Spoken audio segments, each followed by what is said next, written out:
What's going on, everybody? What's going on? What's going on? It's your boy Sean. Hey, it's your boy Troy. Hey, and we Back tapped in again. Tapped in. Sir. So we're back at it another week. As always, if you found us, you've seen our posts and you just came over to slide through, see what we was talking about, we appreciate you. And go back and watch some of the previous episodes. Hopefully some gems in there that you can get some insight from. But always like, comment, share, Facebook, Instagram, YouTube, TikTok. And we always want to hear your comments. We want to hear what y'all think about the conversations that we be having. And we appreciate y'all. No doubt. Definitely.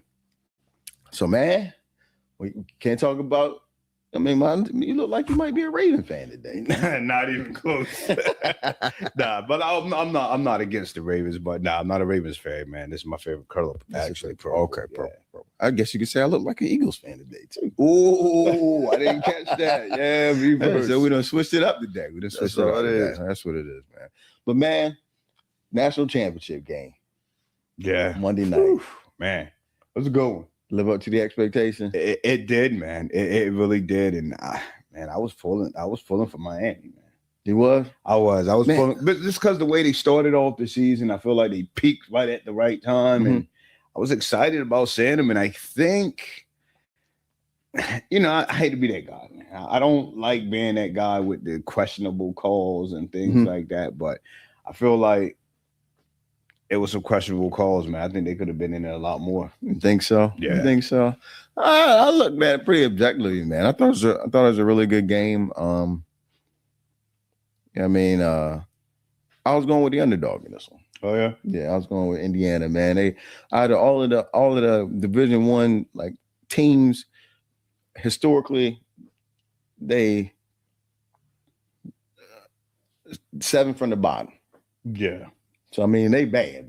They were bad. And to go from that to where when the Joker see you on the schedule, it's like, oh, you don't even got to come to the game. You know what I mean? Right. This a wash. Yeah. You go from that, making a bowl game last year to winning the Natty. Yeah. That's a major comeback, isn't it? Yeah, and you don't know anybody on the team.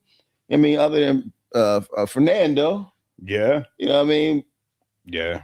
Other than that, I don't know who they have. I know they got the running back Black. But you know who he is now? Yeah, I gotta say, you know who he is now. He was balling out. But, man, it's just a good team effort. And, I'm like, Miami, man, they got natty after natty after championship after championship. They'll be back there next year, man. Yeah. This wasn't nothing but a big recruiting thing for them to be able to haul in more people, get Michael Irvin on that sideline. Yeah, taking that belt off, whipping up on the team. It's always good to see something, like you said, somebody new do it, man. Yeah, somebody that fought hard to be there, man. Yeah, I can respect it. Yeah, definitely respect it. Yeah. So this weekend, who you rolling with? So you got Seattle. Was it Seattle and the Broncos? Is it Seattle and the Broncos, right? Yeah. I'm going with Seattle, man. Okay. Yeah, that's another one I was upset with, that Broncos game, man. No. It's the Rams. The Rams, yeah. Rams in Seattle. Okay. So Rams in Seattle, Broncos versus Patriots. Yeah. Gosh, man. You know what? I'm almost checked out, man, because I'm not a Patriots fan at all, man, but I don't want to see the Broncos do it either, man. Really? Nah, I think Seattle is going to win it all.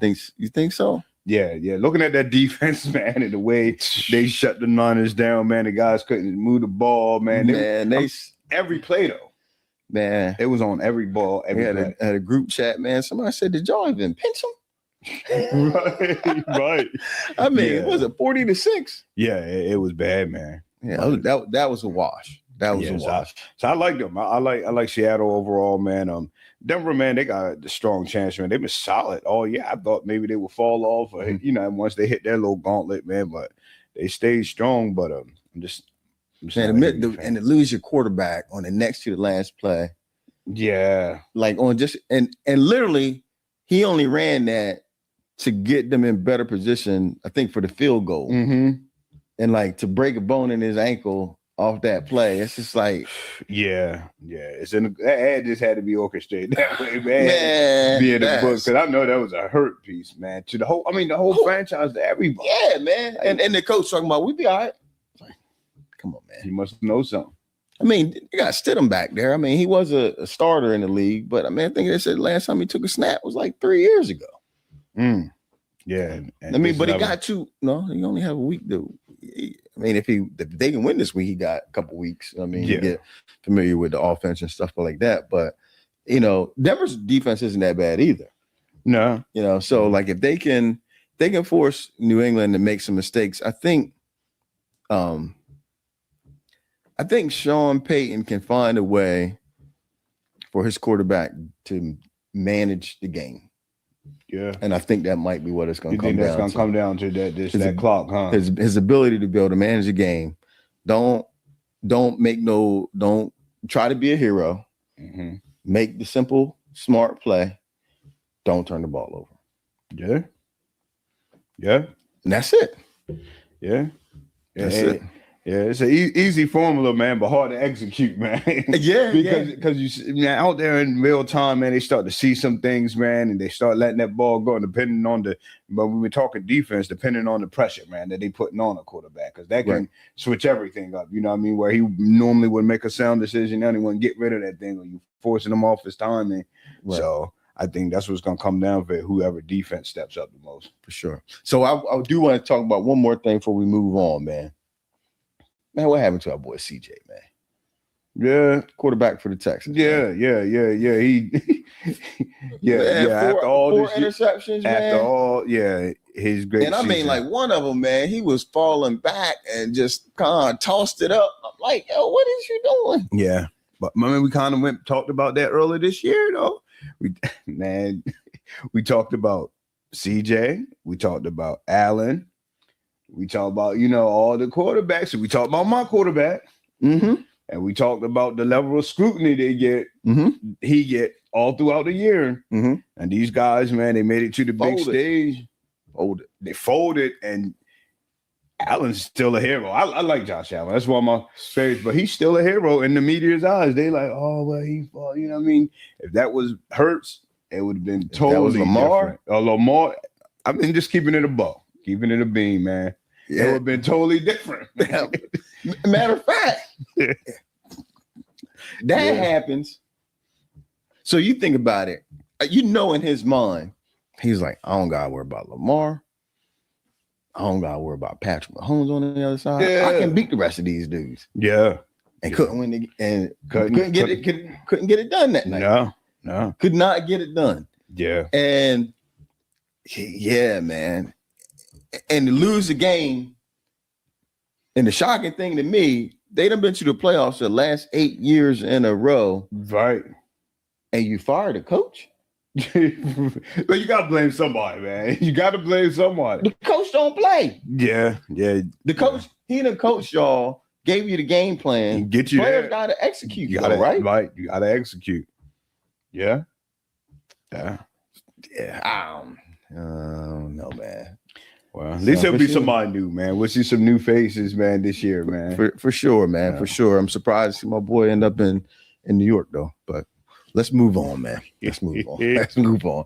So, man, we had shared. You had shared with me a snippet of when Shannon Sharp was talking to Ryan Davis, and he was talking about the relationship with his daughter, and how it changed from like the daddy, like you're the best dad in the world. Like, I don't need nothing from you but your time, to I forgot exactly what happened, but it was a moment where he felt like it became a transactional relationship. Mm-hmm. And, do you think that's something that happens more so when the father's not present in the home, or do you think that happens in being just a father in general?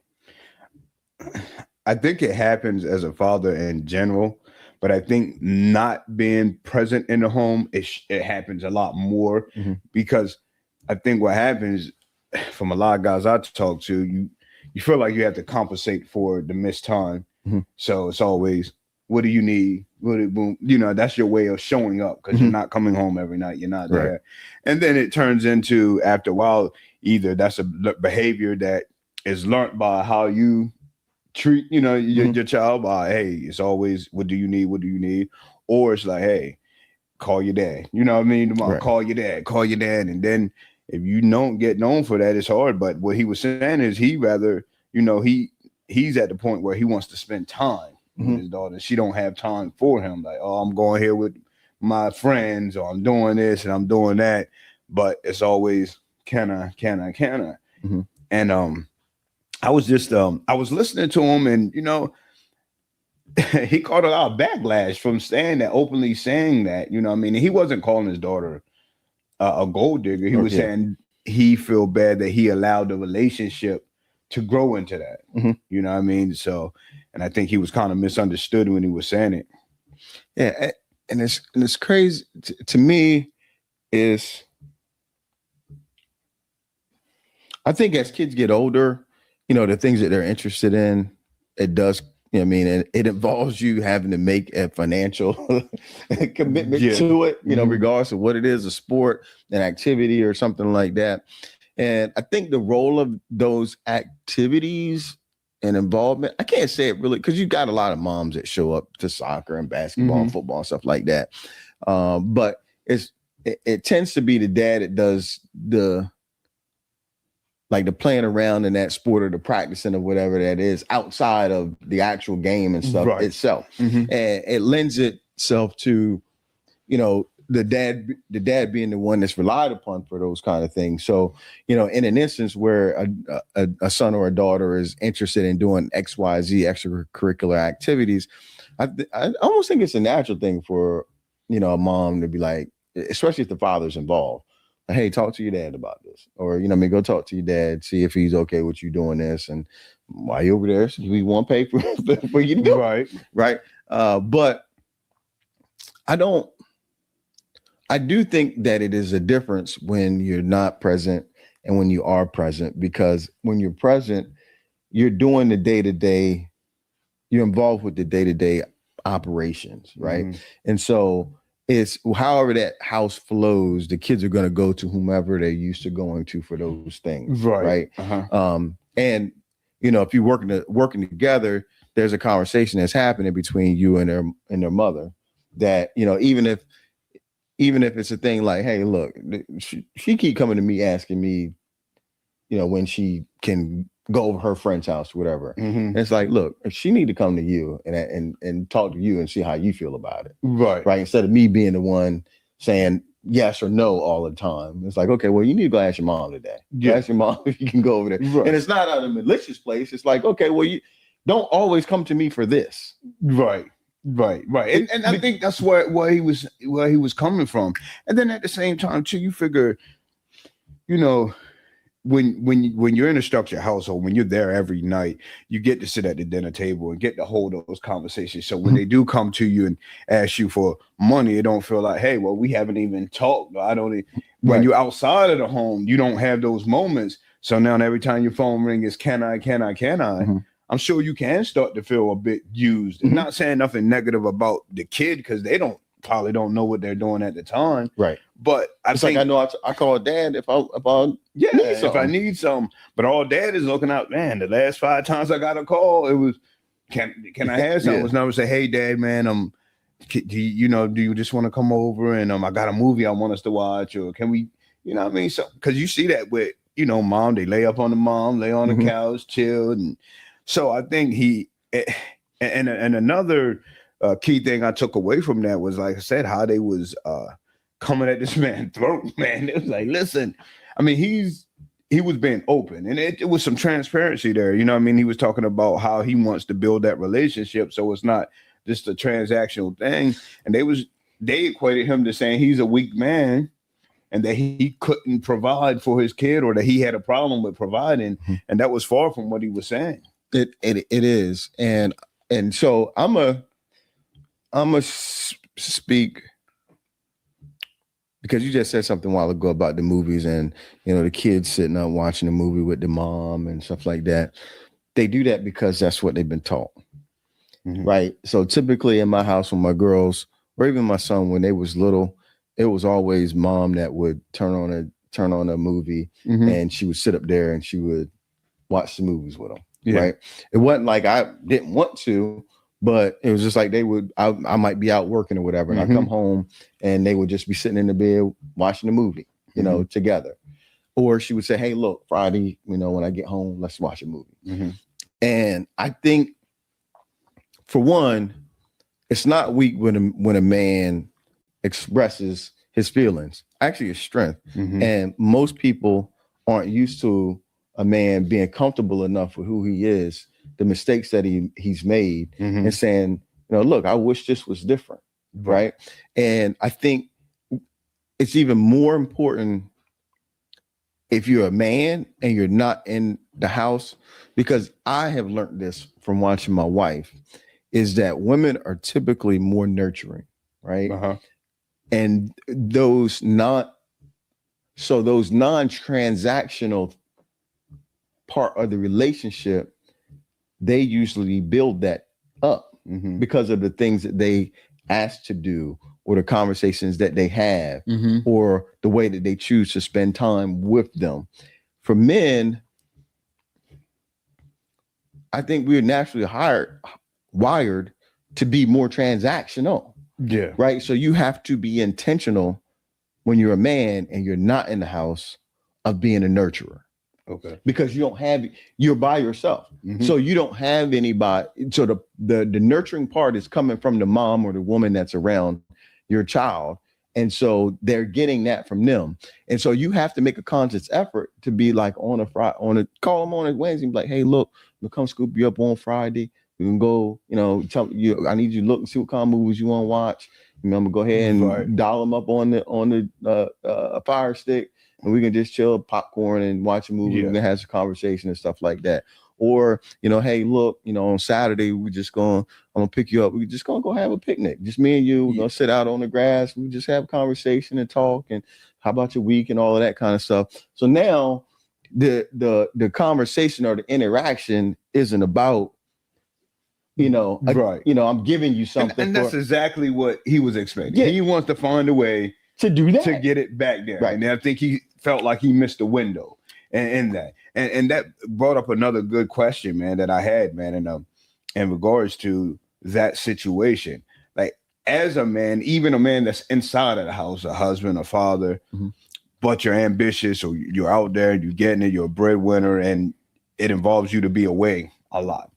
How do you find that balance to be present and to be able to continue to make those actions? Because, I mean, you know, I always heard you can't be in two places at one time. Right. You want the politically correct answer or the real answer? I mean, I want the honest answer, because, I mean, that's a hard balance. I struggled with that balance. You don't. You don't find balance. You don't. You're either on one side or you're on the other side. And depending on what side you're on, you feel the pull from the other.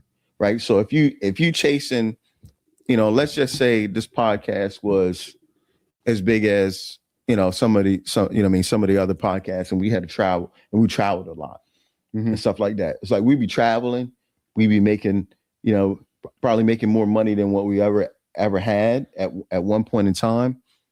But the pull of the fact that we're not there with our family would be there. Right. Right. We know we're doing this for our family. For the family, right. But you feel like you're not giving your family your all. So you feel conflicted there. On the flip side, if we didn't do all of those things, then we would feel like, okay, I'm giving my family all of the time and stuff that they want, but the life that I want to be able to provide for them, or this goal and this ambition that I have in my head of what this could potentially be and how this could be life-changing for me and my family, I'm not putting as much effort into that because I'm choosing to stay with my family, you know what I mean, with my family. So I think there's never a balance. It's you get you're not comfortable.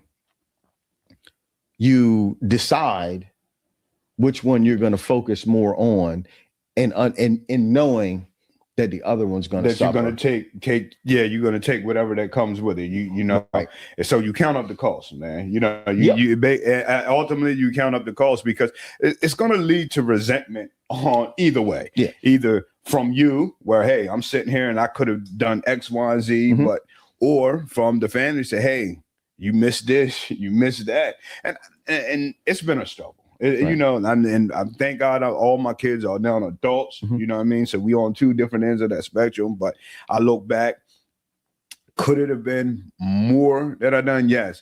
But do I feel like I nailed those important things and was there at those important moments? Yes. Right. And I made it, you know what I mean, intentional to do that. And so like, I'm gonna share like, cause this is happening to me now, real life. A moment of transparency. So almost all of our adult lives, my wife was always the one that got the kids off the bus when they came home from school. Right. So just over the last, well, this is really the first year. Last 2 years, I picked my daughter, my middle daughter, up from school in the afternoons. I typically feel like I've worked my best in the morning and then from 2 to 6 o'clock.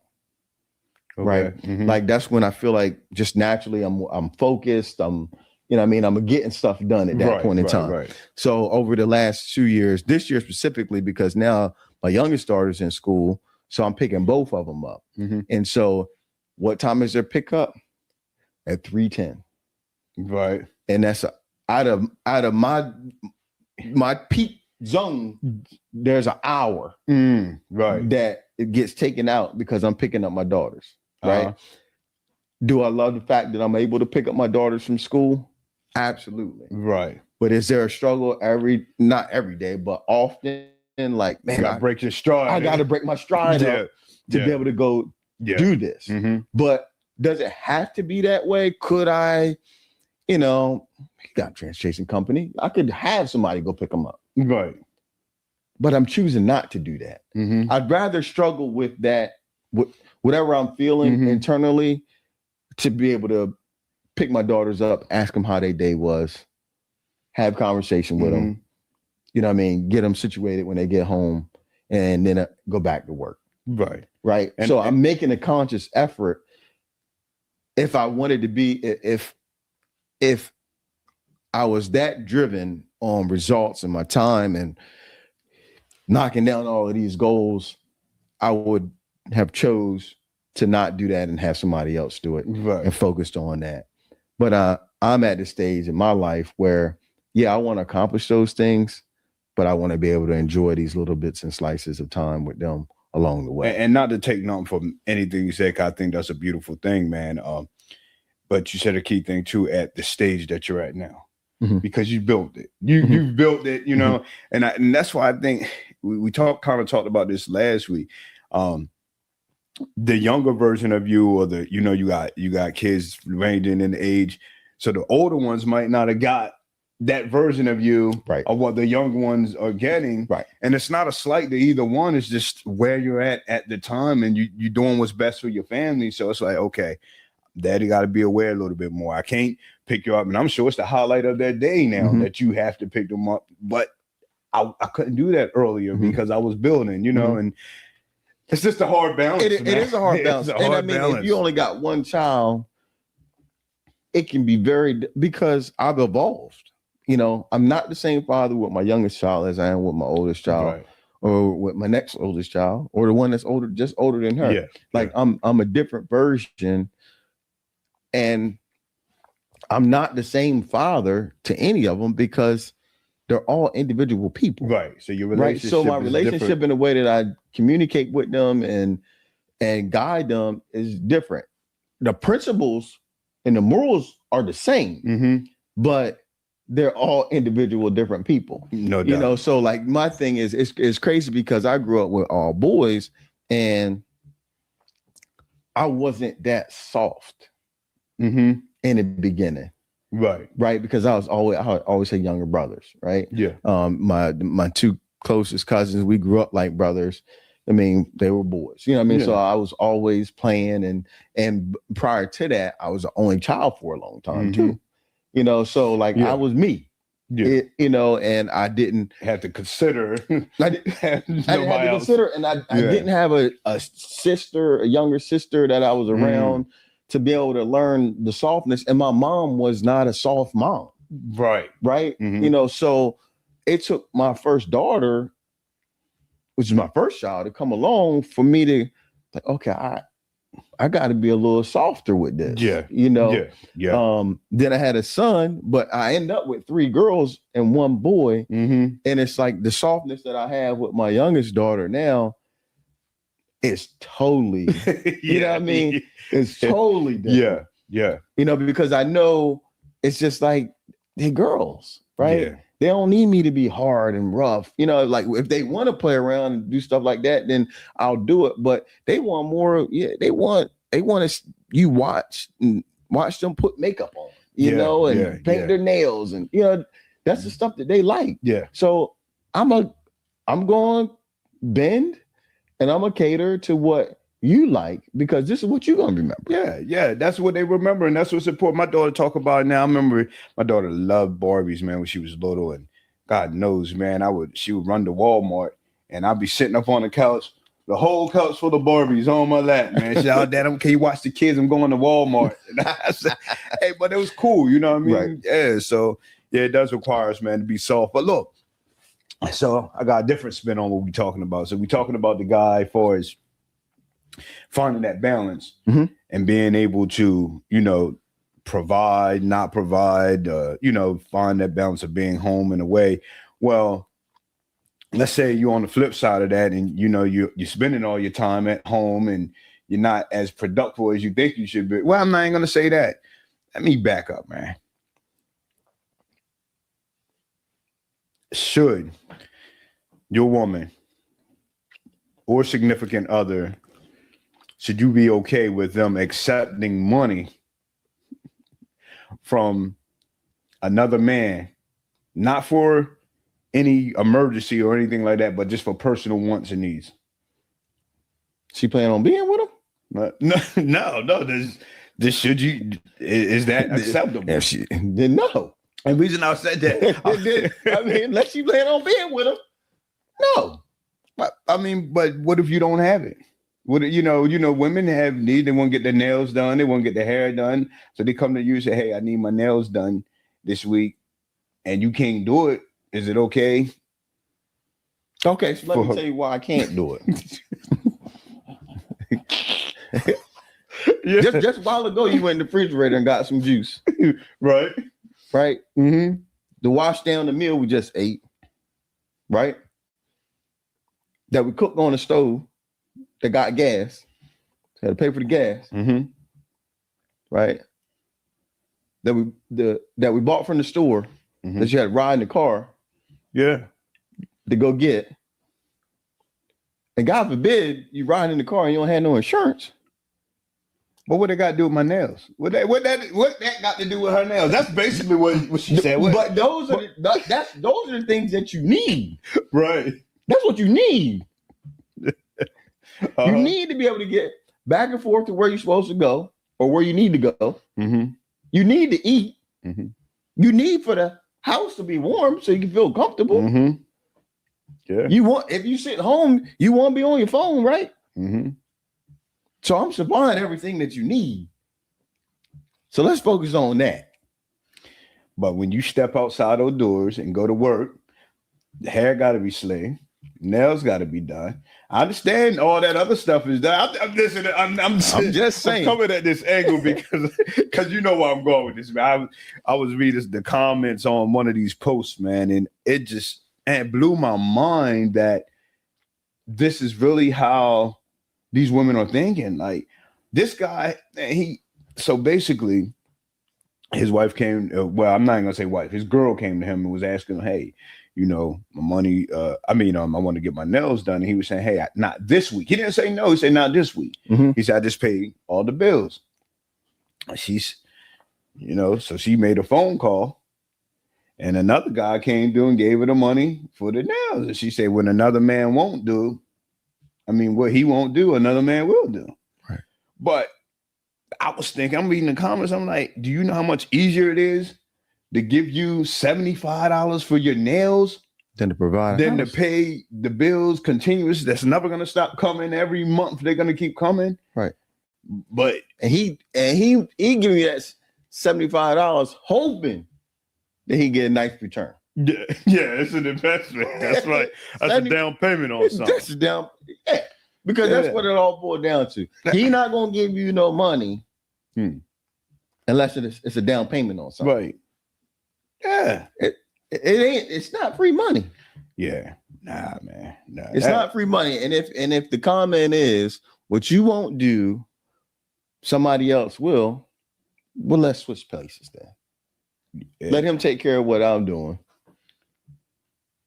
But the amount he gotta do it at the same level or better. Now, granted, I understand you got to put in your quality time, man. You got to take care of your woman. You got to go on dates. But quality time is time we spend together. No, I'm saying, but even with the dating, I feel like you have to do that. But you can't be, super cheap. Where we paid all the bills. We can't. You have to do that along the way, because that's one of the main things that helps sustain us over the years, being able to date and being able to do things. Mm-hmm. But it is times where you say, we got to fall back, and it's not just every time, because now we're going back to that transactional thing. Now, like, you just coming to me just because you expect. Because I think that the girl did say, when I asked, you shouldn't be hemming and hauling. You should just be like, yeah.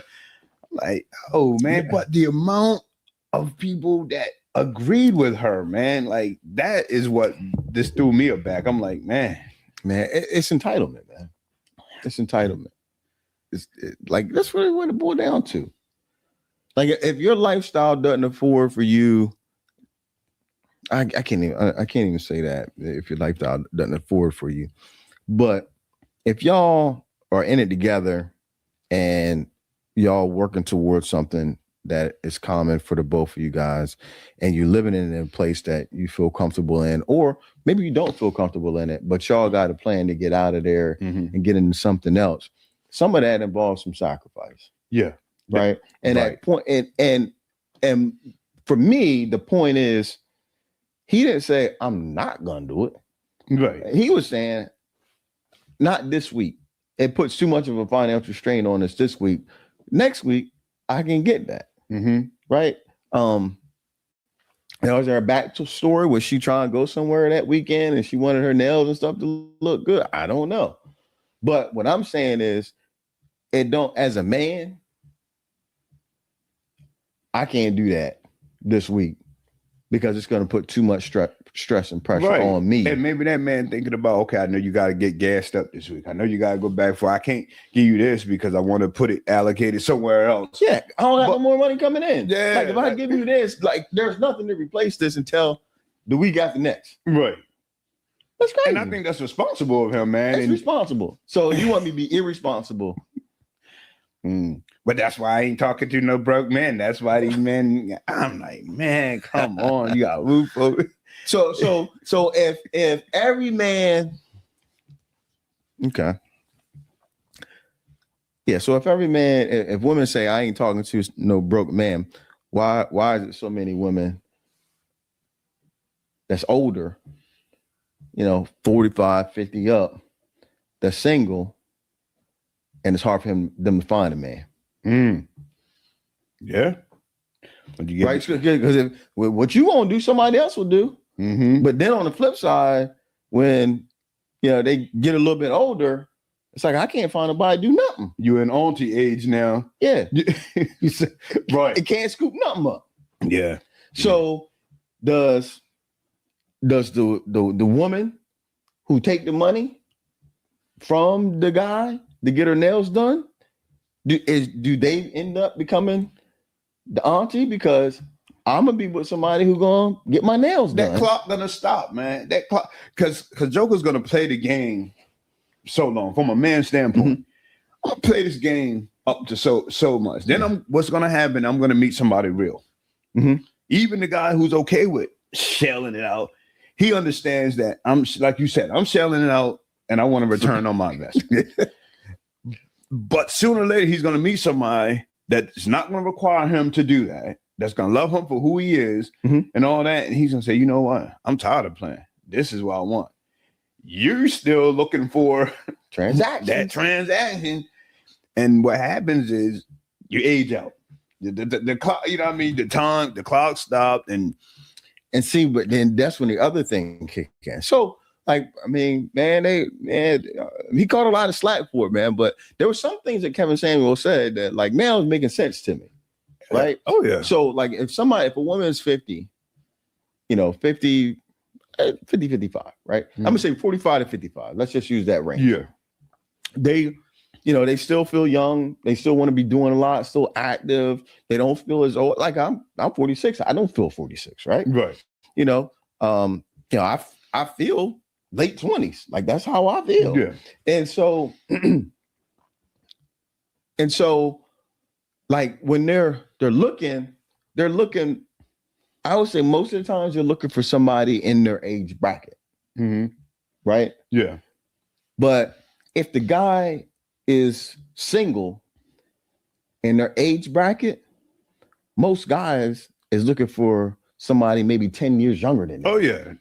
So they're not even looking at their peers because they're at an age now where they've been there, done that, and now they're looking for something that they can settle down with. That's slightly younger, got a good head on their shoulders, and that they can build, and who's looking to build something. Right.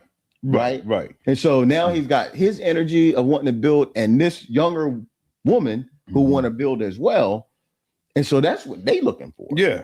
So that just leaves you still at your big grown age outside. Looking, man. But the place where you probably will find it, now you don't want to go there, because what you should be looking for, or what's looking for you, is a guy who's 10 years older than you. Right. You know what I mean? It's like, I don't know why, you know what I mean? So then it goes to that. Yeah. And it's a lot of factors that play into that, man, because I think a lot of people can hang out there too long, man. They just hang out there too long. You play yourself out, and then it's all different circumstances. Some people go through divorce. You have people, that's widows and widowers. Right. That's different, you know what I mean? But as far as just out there playing the game and expecting that when I'm ready to settle down, that go for men too. It go for men. You hang out there and you pass up, and then you know how they always talk about the one that got away. You try to circle back, but you know what happened was sometimes when you play in the game, man, and you playing it for too long, and then you realize can't nobody win this game. It's a draw. yeah, it's a draw. Right. That's where some people end up being at. Like, yeah. They did the things that they say they wouldn't do, the type of person they wouldn't talk to. Now they settling because it's like you had it, but you wanted more. You wanted this, you wanted that. And it's challenging, man. I'm sure it could be challenging for them. Yeah, for sure. So, man, we always like to end this up on some real estate stuff.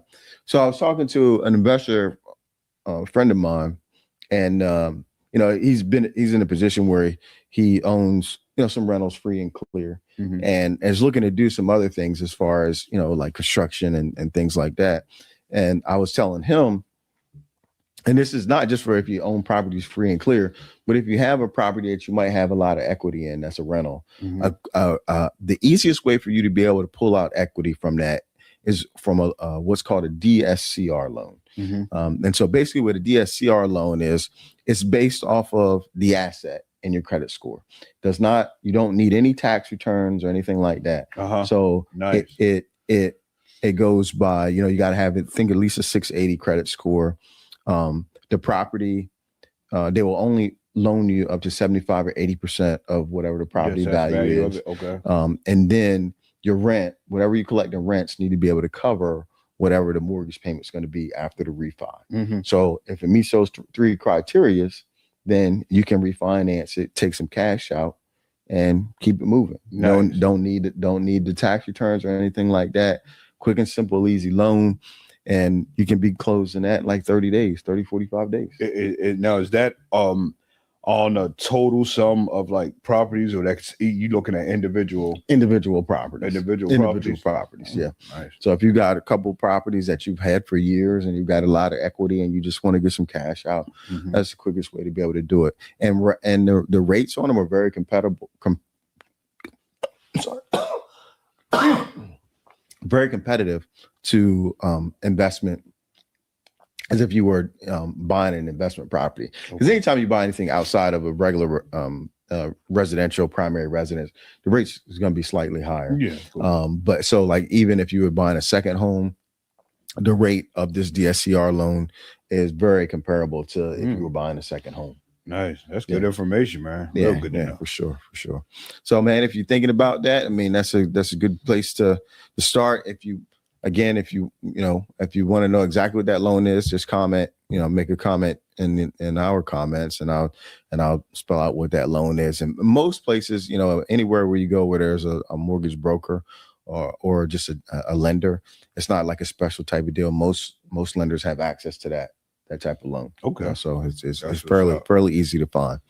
But as always, man, it was a good one. Right? No doubt. Good combo, man. Yeah, we want y'all to comment, like, and share, and let us know what you think. Hey, aunties, we want to know what y'all think. Talk to us, man. Talk to us. Tell us we don't know what we're talking about. Yeah. You know what I mean? Yeah, I kept some of my comments to myself, man, but we're going to get into it a little bit more. Oh, come on, man. Y'all got him scared out there, boy. He went out on the deep end, and now he don't want to. We're going to talk about it, man. We definitely got to talk about it. All right. Well, hey, as always, we appreciate you tapping in with us. Like, comment, share again, Facebook, Instagram, YouTube, TikTok, and subscribe.